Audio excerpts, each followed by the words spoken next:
أعوذ بالله من الشيطان الرجيم. بسم الله الرحمن الرحيم. جاء رجل إلى الحسين عليه السلام وقال أنا رجل عاص ولا أصبر عن المعصية. نن غړم دی حواله سره څو خبرې وکم چې انسان ګناه ویل کوي، څه وجه ده چې انسان ګناه مرتکب کیږي.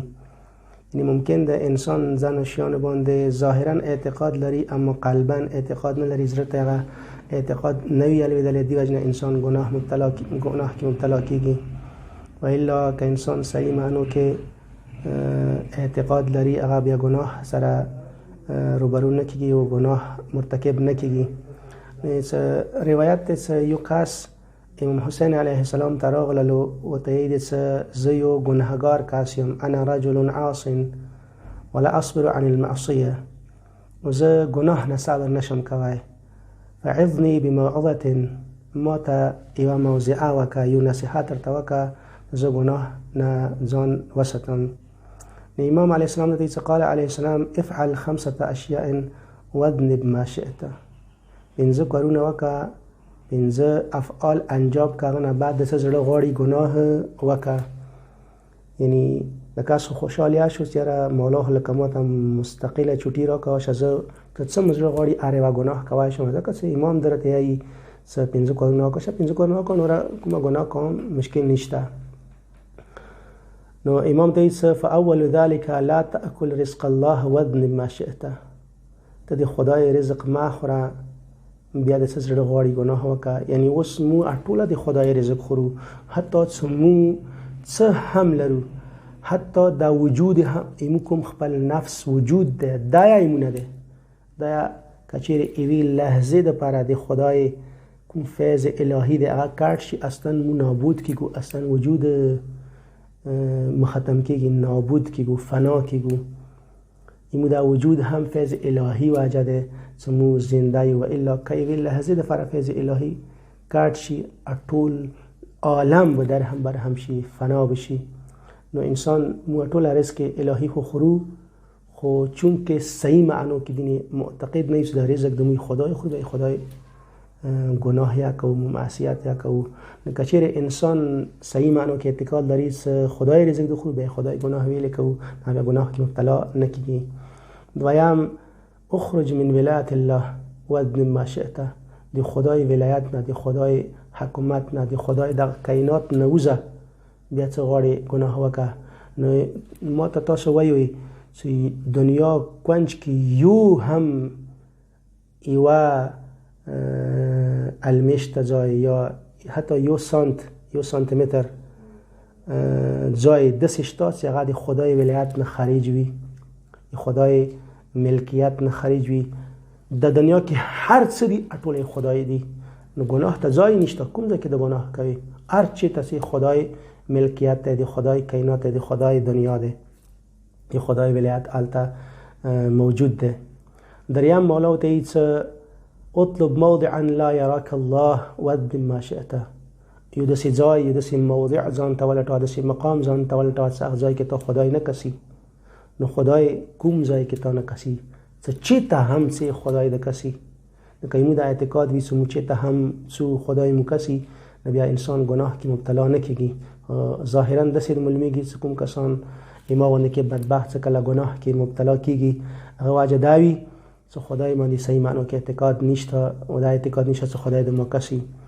څلورم شی اذا جاء ملك الموت ليقبض روحك، چې کله ملک الموت راشي چې تا نه روح قبض کی، فدفعه عن نفسك، نه ملک الموت بیا خپل نفس نه وشړه. وسی وای خپل پښتو خبره چې ما نه روح نشي قبض کوای. نو اوسه پورې مو څوره هم مردگان لیدلی دي، حتی د خبرو قدرت نه لري، حتی د سترګو خلصولو بندولو قدرت نه لري، حتی هغه دا قدرت نه لري چې هغه خپل خوله ځان سره د خلاصې پاتې شي، لسونه د څنګه مغاشه سره پاتې شي، بدن څنګه مغاشه پاتې شي، حتی دغه قدرت نه لري چې هغه خپل بدن سوره اعضاء دي هغه سم کی جن کدان وخت کې هغه ملک الموت ځان څه دفع کی ځان به وشړي. نو ایڅ مولا ته ایڅ کته دا کوي چې ملک الموت روح نه خلی ته بیا مقابله وسو کې بیا گناه کوه مقابله نشو کوي بس کار د گناه نه وکړو اندیشان سره پنځم شی مولا ته ایڅ اذا ادخلك مالك في النار فلا تدخل في النار واذنب ما شئت کله قیامت ورځې ملایکې د ورزرو کې ونیسي جهنم ته د ورغورځوي نه اختم کې ته بیا جهنم ته ما داخلېږه ور ته ما څه کدا قدرت لري کله ملایکې د جهنم ته بیایي ور ته د بیایي نه ته بیا ور ته ما داخلېږه نو موږ کله دغه دنیا کې قدرت نه لرو هغه خو ماوراء دنیا دی ماوراء الدنیا دی ماوراء الحجاب دی هغه ته به موږ بیا څه قدرت لرو لہذا دغه پنځه امام علیه السلام داسې خروغ اوصاف خیلی چې که انسان دغه اوصاف باندې دغه شرایط باندې صحیح معنو کې اعتقاد پیدا کې انسان اصلا حتی گناه سوچ یا نشي کوي یو مختصرا که واقعا ذکر کوم آقای بهلول عظیم عارف تر شده ده حتی متعلق عزت الارض چهتن خمو چې وی لحظه کې به بل شهر ته بل ملک ته رسیدلو به هر حال طرف ته اشاره نکوم هغه ته یو کس چې ته داسې څه نکته ته وښیه داسې څه شاعر ته وښیه چې زه کمتر ګناه کوم ګناه کې مبتلا نه کېږم هغه ته ډېره ښکلې خبره کوي هغه ته څه دوی خبرې دي یو خو دا چې ته دا خیال کوي چې کله ګناه کوي دا خیال د کوي چې ته د خدای د تا نه کسي نو بیا خو کافر یې ویلې چې خدای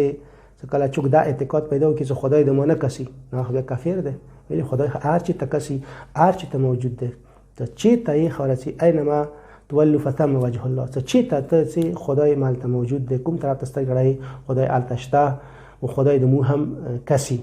ته چې کته دا خیال کوي چې خدای د ما نه کسي نو بیا کافر یې اما دویمه خبره ده چې کته دا خیال کوي چې نه خدای د ما کسي بیا هم ګناه کوي نو بیا نعوذ بالله نو بیا خدای دې چې خدای د ته ځان کمتر غني ځان دی لاندې غني کله خدای ځان لاندې غني بیا هم خبره ما کفر طرف ته سي لہذا کچوک دا اعتقاد پیدا کی چې خدای د ما کسي هم او خدای ما نه باندې هم دی زه خدای نه لاندې یم نو بیا ګناه نه کوي او انده حقيقي معنی الله اکبر دی چې کلمه الله اکبر یو معنی انده دی خورسي چې خدای چې چی ته هم یو هغه بالاتر دی و هغه د مو کسي او کله مودا شي اعتقاد پیدا کو صحیح معنی کې بیا مو کله خلی باندې الله اکبر یایو بیا وشدای مو وجود مو قلب مو زړه د وشبیای ک بیا انسان الله اکبر هم یی او گناه هم کوي نو د سوایت سو شدا صرف مخلی ولا لقلقای زبان ده و رئیس نشتا وما علينا الا البلاغ المبين والسلام عليكم ورحمه الله